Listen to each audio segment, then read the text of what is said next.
Welcome to అమ్మమ్మ గారి వంటిల్లు అండి. నేను మామిడికాయలు ముక్కలు కొట్టించే వీడియో అప్లోడ్ చేశాను కదా నిన్న. సో అలాగే ఇప్పుడు నేను మామిడికాయ పచ్చడి ప్రిపరేషన్ వీడియో అండి ఇది. చక్కగా మామిడికాయ ముక్కలకి తడి లేకుండా తుడుచుకొని 2 అవర్స్ ఫ్యాన్ గాలి కింద ఆరబెట్టుకున్నాను. నిన్న మార్నింగే నేను అవి ఆవాలు ఎండబెట్టేసుకున్నానండి. ఎండలో చిన్నులపాయలు పొట్టు ఉంచుకొని పెట్టుకున్నాను. తర్వాత పొడి బేసిన్ తీసుకొని మామిడికాయ ముక్కల్ని వేసేసి తర్వాత ఆవపిండి పట్టుకున్నానండి.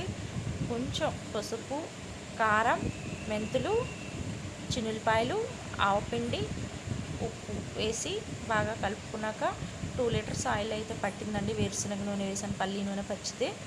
తర్వాత వచ్చేసి ఏదన్నా తక్కువ అనిపిస్తే ఉప్పు కారం అవి మనం 3వ రోజు కలుపుకుంటాం కదా, అప్పుడు మిక్స్ చేసుకోవచ్చు. ఇది మా అమ్మమ్మ సింపుల్గా పెట్టేది ఫ్రెండ్స్, ఇలాగే పెట్టేది మేమైతే. సో నచ్చితే లైక్ చేయండి, షేర్ చేయండి. Please subscribe friends, please support me friends. Thank you.